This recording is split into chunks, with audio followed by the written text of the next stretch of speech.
സായി നന്ദന ഇപ്പൊ സംസാരിക്കുന്നുണ്ട്. സായി ഇപ്പൊ ശ്രീധുവിന്റെ കുറ്റങ്ങളൊക്കെയാണ് പറയുന്നത്. മെയിൻ ആയിട്ട് എന്താ വെച്ചാൽ ശ്രീധു ആക്ട് ചെയ്താണ് നിൽക്കുന്നതെന്നുള്ളത് വരുത്തി തീർക്കാനാണ് സായി നോക്കുന്നത്. ശ്രീധുവിന് മലയാളമൊക്കെ അറിയാമെന്നും, കാരണം ശ്രീധുവിന്റെ അമ്മ വന്നപ്പോൾ ഭയങ്കരമായിട്ട് മലയാളമൊക്കെയാണ് സംസാരിച്ചത്.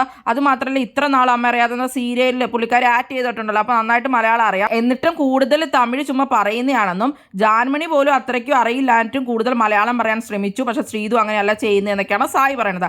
നന്ദന ഓൾറെഡി ശ്രീധുവിനെ നോമിനേറ്റ് ചെയ്തിട്ടുണ്ട് കോംബോ നാടകം എന്ന് പറഞ്ഞ്. അപ്പൊ ശ്രീധുവിന് ഭയങ്കര വിഷമമായിട്ട് ശ്രീധു പോയിരുന്ന കരയൊക്കെ ചെയ്തിട്ടുണ്ടായിരുന്നു. അത് കഴിഞ്ഞിട്ട് നന്ദൻ അത് സായിയോടും അതുപോലെ തന്നെ സിജോയോടൊക്കെ പറഞ്ഞിട്ടുണ്ട് പുള്ളിക്കാരിയാണ് നോമിനേറ്റ് ചെയ്തത് എന്നൊക്കെ. സിജോ എന്റെ സായി വന്നിരിക്കുമ്പോൾ ചോദിക്കുന്നുണ്ട് ഇപ്പൊ എന്തായി, അവരെന്തേ ശ്രീധു എന്തേന്നൊക്കെ ചോദിക്കുന്നുണ്ട്. ശ്രീധു ഇപ്പൊ കരയുമായിരുന്നല്ലോ, അപ്പൊ അതുകൊണ്ടാണ് സിജോ സായിയോട് ചോദിക്കുന്നത് ശ്രീധു എവിടെയാന്നൊക്കെ. ഇപ്പൊ ഒരുവിധം കുഴപ്പമില്ല കൈൻഡ് ഓഫ് എന്നൊക്കെ പറഞ്ഞ് ഇങ്ങനെ സായി പറയുമ്പോഴത്തേക്ക് നന്ദനയ്ക്ക് ദേഷ്യം വരുവാണ്. പിന്നെ കൈൻഡ് ഓഫ് എന്നൊക്കെ പറഞ്ഞ് പറയാനെന്നൊക്കെയാണ് നന്ദന ചോദിക്കുന്നത്. അവര് തന്നെ ഉണ്ടാക്കി വെച്ചാൽ ഇനിയിപ്പോ പ്രേക്ഷകരിലേക്ക് അതിങ്ങനെ ആക്കണമല്ലോ, കോംബോ അല്ല അങ്ങനെയൊക്കെ ഉള്ള രീതിയിൽ അതിനുവേണ്ടി കിടന്ന് കാണിക്കണമെന്നൊക്കെ നന്ദന പറയുന്നുണ്ട്. അപ്പൊ ഇവരോട് എന്തായാലും ജാസ്മിൻ എന്നോട് വന്ന് ചോദിച്ചിട്ട് പോയിട്ടുണ്ട്. ഞാനാന്ന് അറിയട്ടെ, ഈ ആഴ്ച അതങ്ങ് കത്തട്ടെ, എന്നോട് വന്ന് ചോദിക്കട്ടെ ശ്രീധു എന്നുള്ള രീതിയിലേക്കാണ് നന്ദന ഇരിക്കുന്നത്. അപ്പൊ നന്ദനയ്ക്ക് ആകെ കലിപ്പായിട്ടാണ് നന്ദന ഇരിക്കുന്നത്. അപ്പൊ ശ്രീധു ഈ ആഴ്ച എവിറ്റ് ആവണം എന്നുള്ള രീതിയിലാണ് നന്ദനയുടെ പരിപാടികൾ. മിക്കവാറും എവിറ്റ് ആവാൻ പോകുന്നത് നന്ദന ആയിരിക്കുമെന്ന് തോന്നുന്നു. അർജുൻ ഓൾറെഡി മനസ്സിലായിട്ടുണ്ടായിരുന്നു നന്ദന തന്നെയാണ് ശ്രീധുവിനെ അങ്ങനെ പറഞ്ഞ് നോമിനേറ്റ് ചെയ്തത് എന്നുള്ളത്. അത് ശ്രീധുവിനോട് പറയുകയും ചെയ്തു അർജുൻ. ഈ ആഴ്ച ആര് പുറത്തു പോകുമെന്നാണ് നിങ്ങൾക്ക് തോന്നുന്നത്? നന്ദന ആയിരിക്കും അതോ ശ്രീധു ആയിരിക്കും?